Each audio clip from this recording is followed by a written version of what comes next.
नमस्कार, मैं विशाल शर्मा लेके आया हूँ आपके लिए एक नया YouTube चैनल जिसमें आपको मैं 11th और 12th की इकोनॉमिक्स और 11th 12th की फिजिकल एजुकेशन की क्लासेस दूंगा, जिसमें कि आपको प्रैक्टिकल लर्निंग के साथ साथ एक बहुत इजी लैंग्वेज में लेक्चर्स प्रोवाइड होंगे, जहां पर आप सरल तरीके से इकोनॉमिक्स और फिजिकल एजुकेशन को समझ सकेंगे। तो आज मेरी पहली वीडियो अपलोड होगी और मैं चाहूंगा कि आप लोग उस वीडियो को बहुत अच्छे से प्यार दें और मुझे हेल्प करें और अपने आप को हेल्प करें ग्रो करने के लिए। तो हम शुरुआत करते हैं हमारे मैक्रो इकोनॉमिक्स क्लास 12 के यूनिट 1 से। यूनिट 1 का मतलब है हमारा national income and related aggregates. इसमें बहुत सारे चैप्टर्स हैं, मेनली वो जब हम आगे चलेंगे तो आपको पता चलेगा कौन कौन से चैप्टर्स है। बेसिकली हम शुरू करेंगे चैप्टर नंबर 1। इसको चैप्टर बोल लो या इसका सब पार्ट बोल लो, ये दोनों एक ही चीज है, क्योंकि national income and related aggregates में बहुत सारी चीजें हैं जिसको आपको समझनी पड़ेंगी और ये मेन बेस बनता है आपके आगे के बाकी चैप्टर्स के लिए, जिसमें आप मैक्रो इकोनॉमिक्स को और बेहतर तरीके से समझ पाओगे। हमारा चैप्टर 1 जो रहेगा वो है circular flow of income. Circular flow of income basically क्या होता है? ये वो एक ऐसा साइकिल है जहां पर इनकम फ्लो होती है एक जगह से दूसरे जगह पे, या हम बोल ले एक हाउस होल्ड से दूसरे फर्म्स के साइड पे, क्योंकि हम सब जानते हैं इकोनॉमी में दो सेक्टर्स होते हैं, एक होता है हाउस होल्ड्स और एक होते हैं फर्म्स। और उसके बाद हम अगर बात करें जैसे कि 2 सेक्टर इकोनॉमी, फिर आती है 3 सेक्टर, फिर आती है 4 सेक्टर, ऐसे आगे डिस्कस करेंगे जैसे जैसे चैप्टर्स के आगे बढ़ते जाएंगे। तो हम शुरू कर रहे हैं। सर्कुलर इनकम को हम स्टडी करेंगे 4-5 पार्ट्स में। सबसे पहले तो इंट्रोडक्शन, कि इंट्रोडक्शन में चीजें क्या हैं इसमें, फिर हम स्टडी करेंगे meaning of circular flow of income, जिसको मैं CFI लिख रहा हूं यहाँ पे। CFI का मतलब circular flow of income.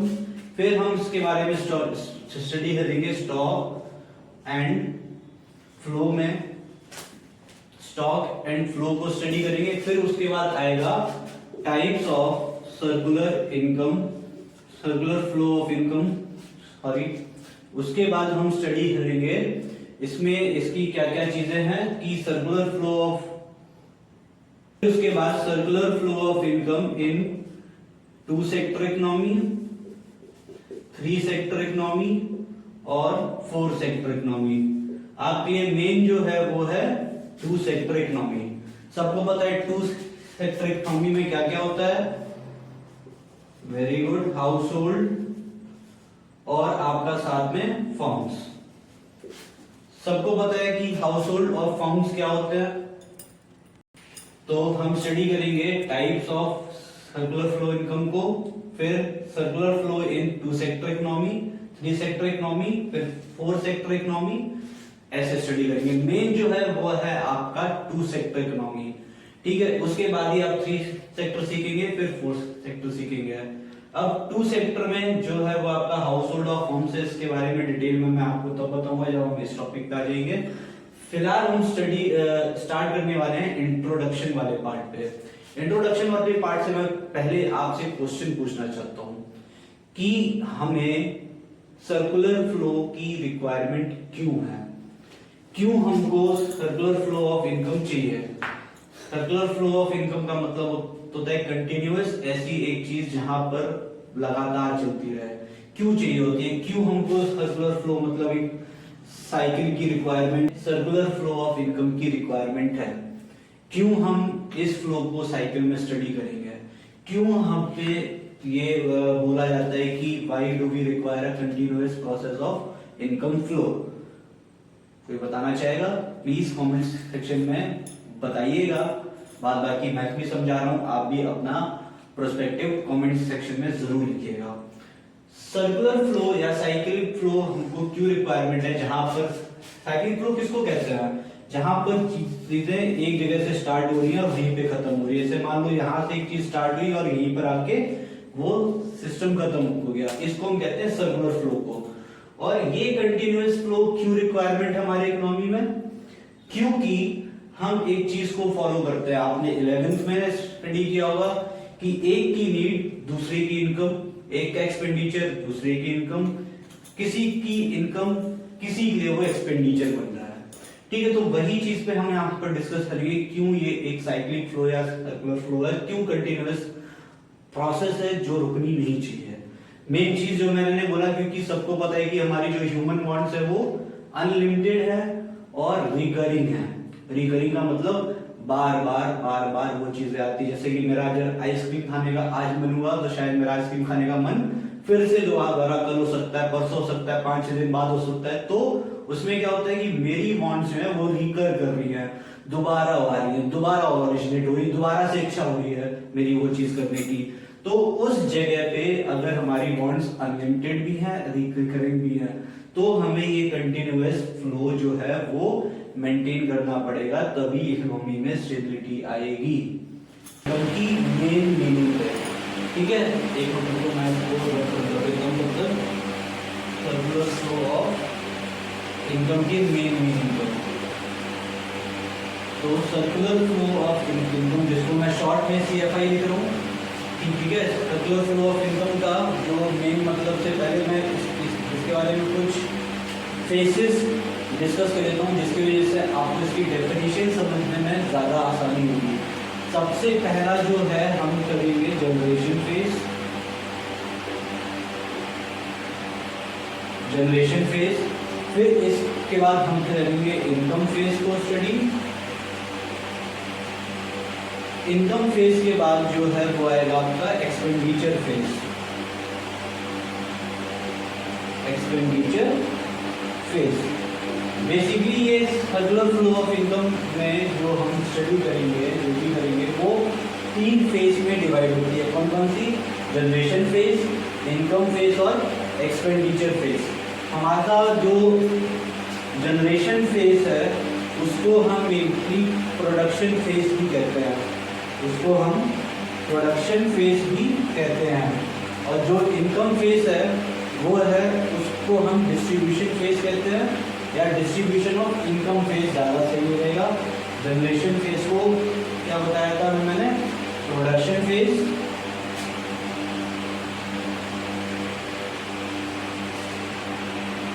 Income phase मतलब distribution of income. Distribution phase मतलब distribution of income. Distribution of income. फिर जो लास्ट फेज है वो है डिस्पोजिशन ऑफ इनकम। अभी इनके बारे में डिस्कस कर लेते हैं, फिर हम जाएंगे सीधे सर्कुलर होता है। तो यहाँ पर जब हम सर्कुलर फ्लो ऑफ इनकम की बात करते हैं तो हम सब जानते हैं कि हाउस होल्ड्स और फर्म्स के बीच में एक साइकिल चलती है, ठीक है, एक सर्कुलर फ्लो में। जैसे कि मैंने यहाँ पर, सॉरी एक मिनट देना, हाँ, तो जैसे कि यहाँ पर मैंने एक हाउस होल्ड बनाया, एक सेक्टर और एक फॉर्म बनाया, ठीक है। इसको ध्यान से देखना क्योंकि ये वो टॉपिक है जो आपके आगे के लिए बेस बनेगा। हाउस होल्ड और फॉर्म, दो ऐसे सेक्टर जो एक दूसरे पे इंटरडिपेंडेंट हैं अपनी रोजमर्रा की चीजों के लिए। तो हाउस होल्ड क्या करता है? फॉर्म को फैक्टर सर्विस रेंडर करता है, फैक्टर सर्विसेज रेंडर करता है, और फर्म उसकी जगह हाउस होल्ड्स को क्या देगा? फैक्टर पेमेंट्स, क्योंकि भाई सर्विस दी है तो पेमेंट तो मिलेगा ही, और वही फर्म हाउस होल्ड को रिटर्न कर दे रहा है। तो एक साइकिल चल रही है कि फर्म पहले हाउस होल्ड फैक्टर सर्विस देगा, फिर फर्म जो है वो क्या करेगा?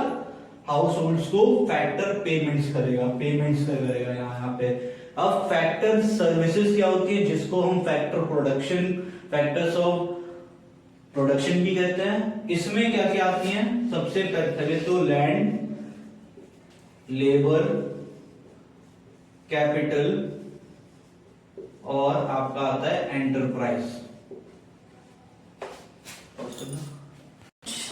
एंटरप्राइज। फिर इसके बाद आपका आता है फैक्टर पेमेंट्स। अब ये जो सर्विस रेंडर की है या जो फैक्टर्स ऑफ प्रोडक्शन हुए हैं उन्हीं के बेसिस पे ही तो हमारे फैक्टर पेमेंट्स होंगे। ठीक है, अब फैक्टर पेमेंट्स को हम एक एक करके बहुत इजी ट्रिक बताऊंगा। फैक्टर पेमेंट्स और फैक्टर सर्विसेज कभी आप भूलोगे नहीं, ध्यान से देखना। यहाँ पर लैंड का मतलब लैंड पे हम क्या करते हैं, जैसे कि मान लो आपने हर हमको क्या मिलेगा, रेंट मिलेगा, क्योंकि भाई लैंड दिया है हमने तो किराए पे दिया है। किसी भी कंपनी को एस्टैब्लिश करने के लिए अगर हमने कोई जगह दी है उसको तो उसके बदले में हमको क्या मिलेगा, रेंट। तो लैंड का यहाँ पर क्या मिला हमने, रिटर्न रेंट। फैक्टर सर्विस हुई हमारी लैंड, फैक्टर पेमेंट क्या हुआ लैंड का, रेंट। अब आता है लेबर को क्या मिलती है, वेजेस। भाई मैं अगर कोई भी लेबर दिहाड़ी में काम कर रहा है तो दिहाड़ी में जब वो काम करता है तो उसको हम क्या कहते हैं, वेजेस कहते हैं। ठीक है, अब अगर कैपिटल दी है, मैंने मान लो कि अपना अगर पैसा लगाया है तो क्या मिलेगा मुझे, कैपिटल पे क्या मिलता है, इंटरेस्ट। कैपिटल पे क्या मिलता है, इंटरेस्ट। आप कहीं पे भी कैपिटल अगर इन्वेस्ट कर रहे हो अपनी तो वहां से रिटर्न में क्या मिलेगा आपको, इंटरेस्ट। अब आता है एंटरप्राइज का मतलब होता है ओनर, एंटरप्रेन्योरशिप। ठीक है, उसके रिटर्न में फर्म क्या पे करती है, प्रॉफिट। मान लो कि 2-3 लोगों ने बिजनेस शुरू किया, उसने अपना एंटरप्राइज दिया मतलब एंटरप्रेन्योरशिप दी, उसके बदले में फैक्टर पेमेंट क्या मिलेगा आपको, प्रॉफिट, हिस्सा, मतलब आपको लाभ में कुछ हिस्सा। ठीक है, तो ये एक तरीके का सर्कुलर फ्लो किया जिसमें कि हाउस होल्ड जो है वो आपके एक जगह है, फर्म्स आपके एक जगह है। हाउस होल्ड फर्म को फैक्टर सर्विस प्रोवाइड करती है और फर्म्स हाउस होल्ड्स को उसकी जगह फैक्टर पेमेंट्स करते हैं। ठीक है, आ गया समझ में? आप चाहे तो उसको नोट डाउन करते, फैक्टर पेमेंट्स। यहाँ पर मैंने बात की थी फैक्टर सर्विस और फैक्टर पेमेंट्स की। अब इसके बाद जो मैं आपको बताने जा रहा हूँ वो main circular flow of economy है। इसका आगे वाला पार्ट जो है types of circular flow of income, वो भी मैं यहीं पे समझा दूंगा कौन से टाइप्स होते हैं और कैसे इन सारी चीजों को आता है। अब हम यहाँ पर एक चीज दे सकते हैं कि हाउस होल्ड्स फर्म्स पे क्या करते हैं। यहां पर आता है आपका कंजप्शन एक्सपेंडिचर। क्या आता है, कंजप्शन एक्सपेंडिचर। भाई कंजप्शन एक्सपेंडिचर का मतलब क्या होता है, जो भी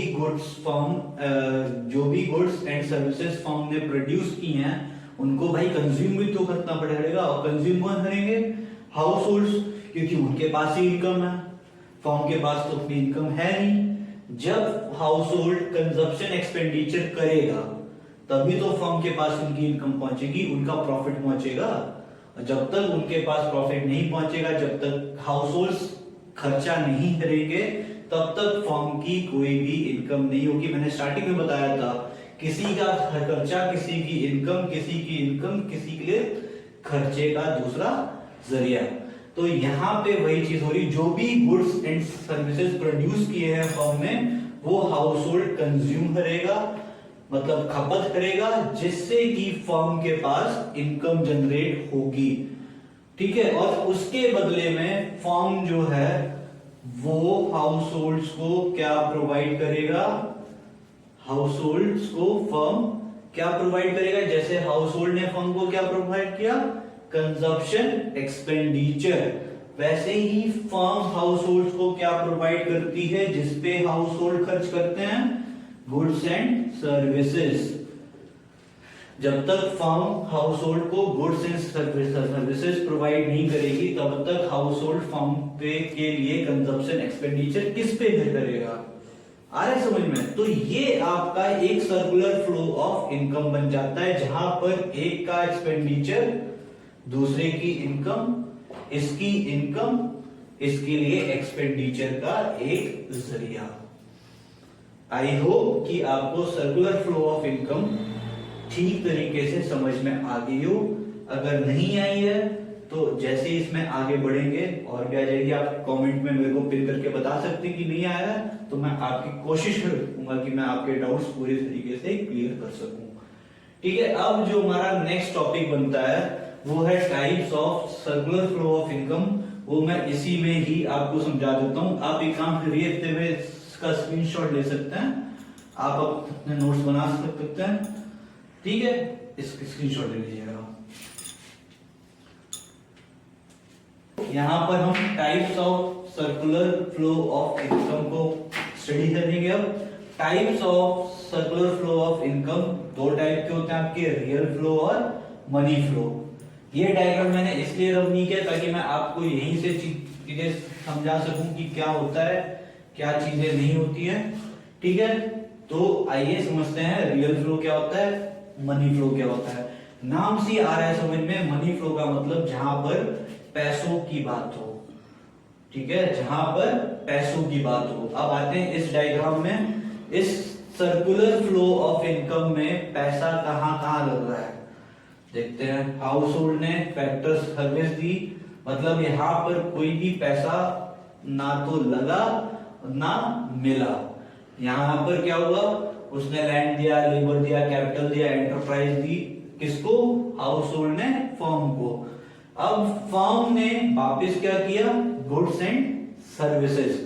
तो देखें कि हम जो ये बाहर का पूरा सर्कल बन रहा है, बाहर की पूरी साइकिल बन रही है, इस पूरे में कहीं पे भी मनी फ्लो का इन्वॉल्वमेंट नहीं है। मनी फ्लो कहां पर इन्वॉल्व हो रही है, जहां पर हाउस होल्ड ने फर्म के गुड्स एंड सर्विसेज के ऊपर अपना कंजप्शन एक्सपेंडिचर किया। और कब करेंगे वो, जब उनको रेंट, वेजेस, इंटरेस्ट या प्रॉफिट मिल जाएगा। क्योंकि भाई उनकी इनकम तो फर्म से आ रही है, फर्म उनको पे कर रहा है, तभी तो उनके पास जेब में पैसे आएंगे उस चीज को खर्च करने के लिए जो फर्म ने प्रोड्यूस की है। आया समझ में। हमने ये इनकम पे कहते डिस्कस किया था, सर्कुलर फ्लो ऑफ इनकम पे स्टार्टिंग में मैंने चीज बताई थी कि किसी की इनकम दूसरे का एक्सपेंडिचर, किसी का एक्सपेंडिचर दूसरे की इनकम होती है, और किसी की इनकम दूसरे के इनकम का जरिया बनता है। तो यहाँ वहां पर वही सारी चीजें हो रही है। तो ये अंदर वाले पार्ट में देख पा रहे हैं, क्या देख पा रहे हैं हम, कि यहाँ पर मनी का इन्वॉल्वमेंट है। तो ये जो अंदर वाला सर्कल है इसको हम क्या बोलेंगे, मनी फ्लो। इतने सर्कल को हम क्या बोलेंगे, मनी फ्लो। क्योंकि यहाँ पर मनी फ्लो कर रहा है। मनी फ्लो कैसे कर रहा है, हाउस होल्ड कंजप्शन कर रहा है फर्म के गुड्स एंड सर्विस का, उसके बदले में उसको पैसे दे रहा है, या जो भी मतलब कह लो गुड्स एंड सर्विसेज का चार्ज है वो पे कर रहा है। फिर फर्म उसको फैक्टर सर्विस के बिहाफ पे फैक्टर पेमेंट्स दे रहा है in form of rent, wages, interest and profit. अब इसके बाद जो बाहर वाला सर्कल आता है जिसको हम रियल फ्लो की करते हैं बात। ठीक है, इसमें क्या है, यहाँ पर देखिए फैक्टर सर्विस, लैंड मिला, लेबर दिया, कैपिटल दिया, एंटरप्राइज दिया, हाउस होल्ड ने फर्म को दिया।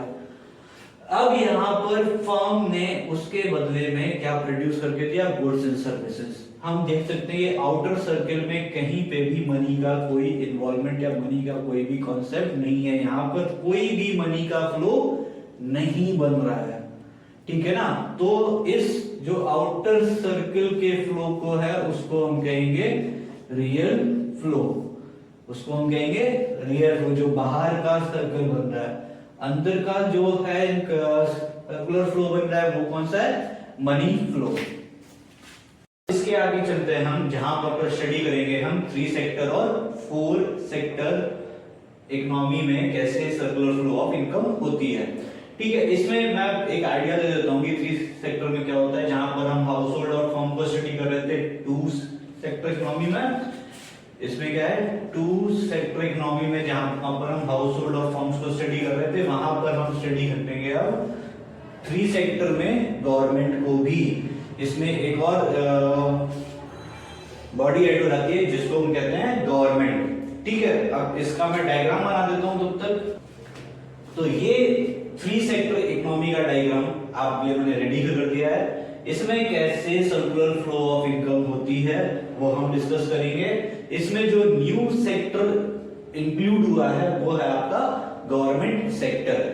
इसमें क्यों गवर्नमेंट सेक्टर को इंक्लूड किया गया है, उसके पीछे का रीजन बहुत सिंपल सा है कि अगर गवर्नमेंट नहीं होगी तो ऐसा भी हो सकता है कि फर्म्स अपने मुताबिक रेट लगाएं हाउस होल्ड्स के लिए जो भी वो गुड्स एंड सर्विसेज प्रोड्यूस कर रहे हैं, और ऐसा भी हो सकता है कि हाउस होल्ड्स अपने मर्जी के अकॉर्डिंग गुड्स एंड सर्विसेज को परचेस करें जो फर्म्स के लिए बेनिफिशियल नहीं होता है, क्योंकि जब तक प्रॉफिट नहीं होगा फर्म को तब तक वो आगे रन नहीं कर पाएंगे, जब तक वो आगे रन नहीं करेंगे तो फर्दर प्रोडक्शन नहीं होगा, फर्दर प्रोडक्शन नहीं होगा तो ऑब्वियस सी बात है कि इकोनॉमी में हमारा जो है वो लीकेज होना शुरू हो जाएगा। तो इसलिए यहाँ पर गवर्नमेंट का रोल बहुत ज्यादा इंपॉर्टेंट हो जाता है, और यहीं पर हम समझेंगे कि गवर्नमेंट कैसे इस सेक्टर में सर्कुलर फ्लो ऑफ इनकम को मेंटेन कर पाती है। इसमें एक नई चीज और आप देख रहे होंगे जो है फाइनेंशियल इंस्टीट्यूशंस। अब फाइनेंशियल इंस्टीट्यूशन का सबको पता है मेन काम क्या होता है, ये हमारे वैसे बैंक्स होते हैं। बैंक्स मतलब जैसे कि आरबीआई हो गया, ठीक है, एक गवर्निंग बॉडी है आरबीआई, उसके अंडर एसबीआई, पीएनबी और आपका एचडीएफसी, ये बहुत सारे फाइनेंशियल इंस्टीट्यूट्स हैं जो क्या काम करते हैं, जहां पर फर्म्स जो हैं अपनी सेविंग्स को बैंक्स में रखते हैं, और बैंक से जब भी उनको कोई एक्स्ट्रा फंडिंग की रिक्वायरमेंट होती है other than the factor services, तो वो बैंक से अपनी एक्स्ट्रा बोरोइंग्स ले सकते हैं। सेम केस हमारा हाउस होल्ड्स के साथ होता है। हाउस होल्ड्स जब भी एक्स्ट्रा इनकम उनके पास होती है तो वो सेविंग्स बैंक में जाके जमा कर देते हैं। वैसे ही जब हाउस होल्ड्स को जब एक्स्ट्रा मनी की रिक्वायरमेंट होती है तो वो फाइनेंशियल इंस्टीट्यूट से बोरो कर लेते हैं। ठीक है, यहाँ पर ये दोनों चीजें समझ में आ गई होगी। अब हम समझते हैं इस फ्लो ऑफ इनकम को। इस फ्लो ऑफ इनकम में जैसे कि आप देख पा रहे होंगे कि मैं हाउस होल्ड्स को फैक्टर पेमेंट्स मिल रहा है किससे, फर्म से, और हाउस होल्ड्स जो है वो फर्म्स को क्या दे रहे हैं, हमारे कंजप्शन एक्सपेंडिचर कर रहे हैं। ये पूरा पार्ट हमने 2 सेक्टर इकोनॉमी में स्टडी किया था। 3 सेक्टर में क्या होता है कि जब गवर्नमेंट आई तो गवर्नमेंट का मेन काम क्या है कि भाई वो हमारे हाउस होल्ड्स को क्या क्या करता है, फैक्टर पेमेंट्स करता है, क्योंकि गवर्नमेंट को भी रिक्वायरमेंट होती है फैक्टर सर्विसेज की, लैंड, लेबर, कैपिटल, एंटरप्राइज या एंटरप्रेन्योरशिप की रिक्वायरमेंट तो गवर्नमेंट को भी होती है भाई। तो गवर्नमेंट भी हाउस होल्ड्स को उन सर्विसेज के बदले फैक्टर पेमेंट्स करती है। ठीक है, फिर आता है हमारा ट्रांसफर पेमेंट्स। अब ट्रांसफर पेमेंट्स का मतलब क्या होता है कि वो पेमेंट जो अर्न ना किए गए हो, जैसे कि आपको बेस्ट एग्जांपल बताता हूं मैं, पेंशन। ठीक है, पेंशन हो गई, आपकी ओल्ड एज स्कीम्स हो गई, अनएम्प्लॉयमेंट स्कीम्स हो गई, ये सारी चीजें क्या है कि आपने अर्न नहीं किए लेकिन आपको फिर भी उसका फायदा मिल रहा है, तो उस टाइप के पेमेंट्स आते हैं आपके ट्रांसफर पेमेंट्स के अंडर। अब हाउस होल्ड से गवर्नमेंट लेती क्या है, टैक्सेस। हम टैक्स पे करते हैं, अलग अलग टाइप्स के टैक्सेस होते हैं। जीएसटी में मान लीजिए, इनडायरेक्ट टैक्स, उसके नीचे इनकम टैक्स हो जाता है फिर। ठीक है, ऐसे टैक्सेस हैं जो गवर्नमेंट को हाउस होल्ड पे करता है। अब हम आते हैं फर्म्स के साइड पे। फर्म्स के साइड से कैसे इनकम का फ्लो होता है, ठीक है, टू गवर्नमेंट। गवर्नमेंट क्या देती है फर्म्स को, सब्सिडी देती है। ठीक है, payment for goods and services, जो भी गुड्स एंड सर्विसेज फर्म से प्रोड्यूस किए हैं वो हाउस होल्ड ही कंज्यूम नहीं करती है। जब गवर्नमेंट का इंक्लूजन हुआ तो यहाँ पर हाउस होल्ड और गवर्नमेंट दोनों ही उसके कंज्यूमर्स हो गए। अब कैसे हो गए, हाउस होल्ड्स के गुड्स एंड सर्विसेज डिफरेंट तरीके से कंज्यूम होते हैं। अब गवर्नमेंट की बहुत सारी चीजें हैं, जैसे कि मैं एक मान के चलूं आर्मी में, ठीक है, जो भी वेपन्स बनते हैं या जो भी बनता है वो मान लीजिए कोई एक कंपनी उसको स्पॉन्सर कर रही है, कोई भी मेकर कर रही है, जो कोई भी कंपनी उसको बना रही है, उसके बदले में गवर्नमेंट उनको पेमेंट करता है उनके गुड्स एंड सर्विसेज पे। ठीक है ना, तो ये चीज बात समझ में आ गई। सब्सिडीज सबको पता है कि कोई भी कंपनी या फैक्ट्री सेटअप होती है कहीं पे तो गवर्नमेंट एक अमाउंट ऑफ रिलैक्सेशन पे करती है, उनके रजिस्ट्रेशन चार्जेस पे हो जाता है, मान के चलिए गुड्स पे हो जाता है, टैक्सेस पे हो जाता है, जो सारी चीजें हैं वो सब सब्सिडीज जो है वो गवर्नमेंट प्रोवाइड करती है फर्म्स को। उसके बदले में फर्म से गवर्नमेंट टैक्सेस लेती है। ठीक है, अब यहाँ पर पैसा जा भी रहा है, पैसा आ भी रहा है, इस साइड भी पैसा आ रहा है, पैसा जा भी रहा है। तो इसी को हम कहते हैं फ्लो ऑफ इनकम। अब ये 3 सेक्टर में हो गया है, पहले हम किस में स्टडी कर रहे थे, 2 सेक्टर में। मेन चीज याद रखनी है, गवर्नमेंट का रोल क्या है। गवर्नमेंट का जो रोल है वो ये है कि वो हाउस होल्ड्स को फैक्टर पेमेंट प्रोवाइड करता है, हाउस होल्ड्स को ट्रांसफर पेमेंट्स पे करता है और हाउस होल्ड से टैक्सेस देता है, फर्म्स को सब्सिडी देता है, फर्म्स को पेमेंट करता है उसके गुड्स एंड सर्विसेज के लिए, उसके बाद फर्म से वो टैक्सेस पेमेंट जो है वो रिसीव करता है।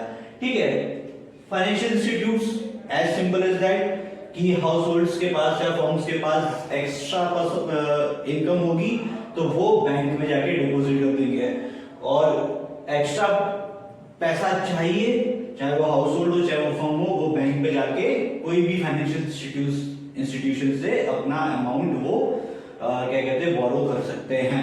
अब यही पर मैं एक चीज बताना चाहता हूँ, ये कॉन्सेप्ट भी काफी क्या कहते हैं पूछा जा सकता है कि इंजेक्शन क्या होता है और लीकेज क्या होता है। मैं यहीं पर फाइनेंशियल इंस्टीट्यूशन और फर्म्स और हाउस होल्ड्स के एग्जांपल को लेके वो 2 टर्म्स भी मैं क्लियर कर देता हूं। जब हाउस होल्ड्स सेविंग्स कर रहे हैं, मतलब बैंक में जाके पैसा जमा कर रहे हैं, कब पैसा जमा करेंगे, जब वो अपनी इनकम में से कुछ पैसा बचा लेंगे और गवर्नमेंट फाइनेंशियल इंस्टीट्यूशंस के पास जमा कर देंगे, क्योंकि भाई उनके पास पैसा एक्स्ट्रा आ गया, उनके पास इनकम एक्स्ट्रा है। तो क्या होता है कि भाई ये मनी जो है वो इस फ्लो से हटके दूसरे फ्लो में चली, मतलब यहां से लीकेज हो गया। तो जहां पर हम सेविंग्स की बात कर रहे हैं, जहां पर हाउस होल्ड और फर्म्स ने सेविंग की है, उस कंडीशन को हम कहेंगे आपका लीकेज। ठीक है, क्योंकि इस इकोनॉमी से ये थोड़ा सा अलग चला गया, इस सर्कल से ये लीक कर गया, है ना। जैसे कि गुब्बारे में मारते तो लीकेज हो जाता है, वैसे ही यहाँ पर इस फ्लो में क्या हुआ, यहाँ पर वो बीच में से दूसरे डायरेक्शन पे चला गया। ठीक है, यहीं पर ये होता है लीकेज। ठीक है, यहाँ पर भी सेविंग्स है तो मैं यहाँ पे भी लीकेज लिख दे सकता हूँ। तो इन 2 कंडीशंस में आपकी लीकेज की कंडीशन आती है। ठीक है, अब एक और चीज है इंजेक्शन। अब साफ सीधी बात है, इंजेक्शन का मतलब है कोई चीज को इंजेक्ट करना, कोई भी एक्स्ट्रा चीज को इंजेक्ट करना। तो वो कब पॉसिबल होगा, जब हम एक्स्ट्रा पैसा लेंगे। एक्स्ट्रा पैसा कब लेंगे, जब हम बैंक के पास जाएंगे और उनको रिक्वायरमेंट है तो हम एक्स्ट्रा पैसा बैंक से लेंगे। इस सर्कल में किसी से हमने हेल्प नहीं ली, इस सर्कल में हमने किसी से हेल्प नहीं ली, हम फाइनेंशियल इंस्टीट्यूशन से एक्स्ट्रा पैसा लेंड किया है या एक्स्ट्रा पैसा हमने किसी भी चीज के लिए इन्वेस्ट किया है, तो उस कंडीशन को हम कहते हैं इंजेक्शन। ठीक है, उस कंडीशन को हम क्या कहते हैं, इंजेक्शन। सिंपल सा टर्म है। लीकेज मतलब कुछ लीक हुआ, सर्कल से बाहर गया, मतलब हमने कुछ पैसा चोरी चुपके बचा के सेविंग की और हमने वो बैंक में जमा कर दी। हमको पैसों की रिक्वायरमेंट हुई, हमने इस सर्कल से हटके कहीं और से पैसे को बोरो किया, मतलब एक्स्ट्रा पैसा आया, इस साइकिल से हटके पैसा आया, मतलब हमें बाहर से किसी ने इंजेक्शन लगाया। तो वो कंडीशन होती है हमारी इंजेक्शन की। ठीक है, तो अब हम स्टडी करेंगे 3 सेक्टर इकोनॉमी के बाद 4 sector economy, circular flow of income. यहाँ पर गवर्नमेंट, हाउस होल्ड और फर्म्स के अलावा एक और सेक्टर इंक्लूड हुआ है जिसका नाम है फॉरेन सेक्टर। फॉरेन सेक्टर को हम मान के चल सकते हैं कि इंटरनेशनल ट्रेड की बात हो रही है यहाँ पर, क्योंकि गवर्नमेंट, हाउस होल्ड और फर्म्स के बीच जो होना था इनकम का फ्लो वो हो गया। अब हम डील बाहर से भी तो करते हैं, क्योंकि हमारी इकोनॉमी क्लोज्ड इकोनॉमी नहीं है, अब हमारी इकोनॉमी क्या हो चुकी है, ओपन इकोनॉमी। ठीक है, 1991 के बाद पता है एलपीजी आया था, उस टाइम पे हमारी इकोनॉमी क्या हो गई थी, ओपन इकोनॉमी, मतलब जहाँ से बाहर की इंस्टीट्यूशंस आके इंडिया में ट्रेडिंग कर सकती हैं और इंडिया की कोई भी कंपनी बाहर जाके उसके अकॉर्डिंग टर्म्स एंड कंडीशंस पे ट्रेडिंग कर सकती है। तो यहाँ पर जब फॉरेन सेक्टर की बात हुई है तो कैसे हमारा सर्कुलर फ्लो चलता है वो हम देख लेते हैं। हाउस होल्ड्स और फर्म्स के बीच में क्या क्या चीजें होती हैं हमारी फॉरेन सेक्टर की। उसमें जो है हमारा फॉरेन सेक्टर जो है हाउस होल्ड्स को क्या प्रोवाइड करता है, पेमेंट फॉर फैक्टर सर्विसेज। जो भी हाउस होल्ड ने फॉरेन सेक्टर में वर्क किया हो या कोई भी फैक्टर सर्विस दी हो, फैक्टर सर्विस हम रिकॉल करते हैं लैंड, लेबर, कैपिटल और एंटरप्राइज। उसके बदले में जो भी पेमेंट फॉरेन सेक्टर में हाउस होल्ड्स को किया है वो आपका payment for the factor services होता है। फिर नेट ट्रांसफर पेमेंट्स, ठीक है, जो भी फॉरेन में क्या कहते हैं इंपोर्ट और एक्सपोर्ट के बाद जो भी चीजें बचती हैं वो आपके आती हैं नेट ट्रांसफर पेमेंट्स में। और फिर जो भी हमने हाउस होल्ड्स में आप मान के चलिए हमने कोई भी चीज़ इंपोर्ट की हुई है फॉरेन सेक्टर पे तो हम उसको पेमेंट भी इधर करेंगे, ठीक है ना। यही पर सिमिलर चीज़ होती है फर्म्स के साथ। फर्म्स में क्या होता है कि फॉरेन सेक्टर उसको पेमेंट करता है जिसके लिए, इंपोर्ट के लिए, और वैसे ही रिसिप्ट आती है हमारी एक्सपोर्ट से, ठीक है। तो ये है 4 सेक्टर इकोनॉमी। हमने 2 पढ़ लिया, 3 पढ़ लिया और 4 पढ़ लिया। 2 में हमारे हाउस होल्ड्स और फर्म्स से, 3 में गवर्नमेंट इंक्लूड हुआ, 4 में हुआ आपका फॉरेन सेक्टर, ठीक है। आई होप कि मैंने तीनों सेक्टर इकोनॉमी का सर्कुलर फ्लो ऑफ इनकम आपको समझ में आ गया होगा।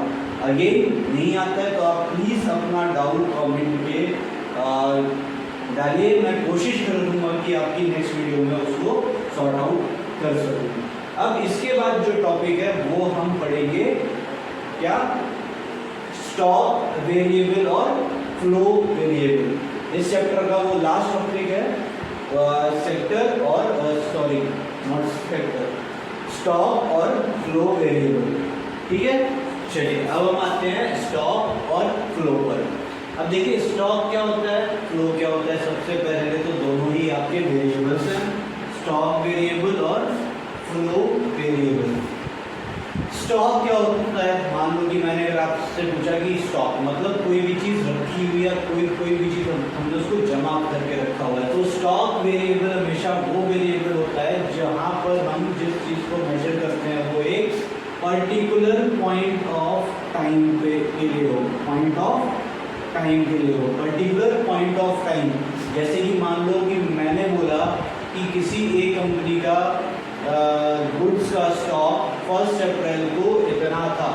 1 अप्रैल को स्टॉक जो है 1 अप्रैल को स्टॉक जो था वो कंपनी का 1000 रुपीज़ था, ठीक है। उस टाइम पे जब हम वो करेंगे तो वो क्या होगा हमारा स्टॉक वेरिएबल। अब आते हैं फ्लो वेरिएबल पे।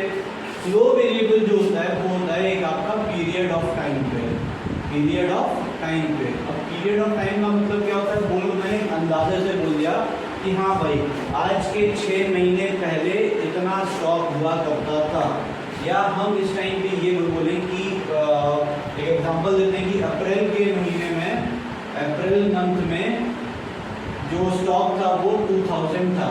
तो यहाँ पर ये कोई पर्टिकुलर चीज़ फिक्स नहीं है, ठीक है। फ्लो की जब हम बात करते हैं कोई भी चीज़ फिक्स नहीं है कि भाई कौन सी पर्टिकुलर डेट। अब मैं अगर पूछूँ अप्रैल मंथ में तो अप्रैल की कब, स्टार्टिंग में, बीच में, लास्ट में, नहीं पता है हमें। बस एक चीज़ पता है जो हम एक बोल सकते हैं कि फ्लो वेरिएबल जो है वो एक ब्रॉडर टर्म है, और स्टॉक जो है वो आपका बिल्कुल एक एग्जैक्ट टाइम की बात कर रहा है। जैसे यहाँ पर 1 अप्रैल की बात हुई है, मतलब इस पर्टिकुलर डे पे ये आपका कितना स्टॉक था और इस पर्टिकुलर मंथ में आपका कितना स्टॉक था, तो वो आपका रहता है फ्लो वेरिएबल पे। जिसके जब हम डिफरेंसेस स्टडी करेंगे तो आपको और भी मैं इसकी डीप डेफिनेशन बता दूंगा, ठीक है। क्योंकि ये क्वेश्चन आपका डिफरेंस के बेसिस पे ही पूछा जाता है कि स्टॉक वेरिएबल और फ्लो वेरिएबल में क्या डिफरेंस है, और ये गारंटी है कि आपका ये वाला क्वेश्चन 1 या 2 मार्क्स में ज़रूर पूछा जाना है, ठीक है। मैं इतने में आपका डिफरेंस का टेबल बना देता हूँ, डायग्राम बना दिया है। हमेशा याद रखना कि डिफरेंसेस जो हैं वो इसी तरीके से लिखोगे तो आपको पूरे मार्क्स मिलेंगे। ये नहीं कि स्टॉक वेरिएबल को पहले लिख दिया फिर फ्लो वेरिएबल को लिख दिया। उससे क्या होता है कि जब आप पैराग्राफ में बनाते हो तो वो डिफरेंसेस नहीं जाते हैं, वो इंडिविजुअल आप उसको मीनिंग में एक्सप्लेन कर देते हो, डिफरेंसेस आप इसी कंडीशन में लिखोगे, बेसिस जिस चीज़ का डिफरेंशिएशन पूछा गया हो वो, फिर उसके बारे में कैसे डिफरेंशिएट किया गया है। यहाँ पर हम बात कर रहे हैं स्टॉक और फ्लो वेरिएबल की। सबसे पहला जो डिफरेंस है वो है मीनिंग है। मीनिंग है stock variable is that variable which is measured at particular point of time, particular point of time. वहीं पर flow variable it is measured over a period of time. फिर आता है आपका टाइम डायमेंशन, ठीक है। अब क्योंकि ये पर्टिकुलर पॉइंट ऑफ टाइम पे आता है तो इसमें ऑब्वियसली बात है टाइम डायमेंशन नहीं होगी, मतलब इसमें उतना क्या कहते हैं आप एक बोलोगी ब्रॉडर कॉन्सेप्ट नहीं है, टाइम डायमेंशन नहीं है। और फ्लो वेरिएबल में टाइम डायमेंशन होता है। या तो इसको दूसरे तरीके से बोल सकते हैं कि stock variable is time dimensional and flow variable is time dimensional and stock variable is not time dimensional, ठीक है। अब आते हैं इसके नेचर ऑफ कॉन्सेप्ट पे। नेचर ऑफ कॉन्सेप्ट का मतलब क्या होता है, static, stock variable, flow variable आपका डायनेमिक है। स्टैटिक का मतलब क्या होता है, फिक्स्ड। डायनेमिक का मतलब इट कैन चेंज, ठीक है। और ऑब्वियसली बात है अगर कोई एक डेट दे दे तो वो कभी चेंज नहीं हो सकती है क्योंकि वो पास्ट की बात होती है। जैसे कि मैंने बोला कि 1 अप्रैल को स्टॉक 1000 था, तो वो चेंज नहीं हो सकता है। वो 1 अप्रैल को स्टॉक जो है वो 2019 में 1000 था और वो 1000 ही रहेगा, चाहे हम 20 साल बाद पूछे 20 साल बाद भी अगर हम कहेंगे कि 1 अप्रैल 2019 को क्या स्टॉक था तो वो 1000 ही रहेगा। अब हम आते हैं फ्लो वेरिएबल पे। वो डायनेमिक कॉन्सेप्ट है। डायनेमिक का मतलब है it can change over a period of time. यहाँ पर जैसे कि मैंने बोला कि मैं अगर बोलूँ कि अप्रैल के मंथ में इतना स्टॉक था, अप्रैल के मंथ में इतनी प्रोडक्शन हुई। अब अगर मैं अगले साल के अप्रैल के मंथ के प्रोडक्शन को देखूंगा, जरूरी नहीं है कि वो सेम रहे, वो चेंज भी हो सकता है। अब आते हैं एग्जाम्पल्स पे। यहाँ पर एग्जाम्पल जो लिया है वो है population of India as on 31 March 2019। इस डेट पे पर्टिकुलर जो भी पॉपुलेशन ऑफ इंडिया की है वो आपका रहेगा स्टॉक वेरिएबल, और 2019 में जितनी भी बर्थ हुई हैं हो जाएगा आपका फ्लो वेरिएबल पे, ठीक है। क्या पता यहाँ पर मार्च के बाद और भी क्या कहते हैं बर्थ हो गए हूँ तो आपकी पॉपुलेशन ग्रोथ हो जाएगी, लेकिन इस पर्टिकुलर डेट पे जो पॉपुलेशन रिकॉर्ड की गई है वो चेंज नहीं होगी। मतलब वो स्टैटिक कॉन्सेप्ट है, वो टाइम डायमेंशन नहीं है और वो एक पर्टिकुलर पॉइंट ऑफ टाइम पे मेजर किया गया है। चैप्टर 1, ठीक है। और जो भी चीजें थी वो मैंने आपको पूरी अच्छी तरीके से बताने की कोशिश की है। अब आप लोगों को ये चीजें अगर अच्छी लगी हो या मेरा वीडियो अच्छा लगा हो या मेरा पढ़ाने का तरीका आपको अच्छा लगा हो तो प्लीज चैनल को सब्सक्राइब कर देना, लाइक कर देना और शेयर कर देना। आपका प्यार हमेशा मेरे लिए बना रहे। Thank you.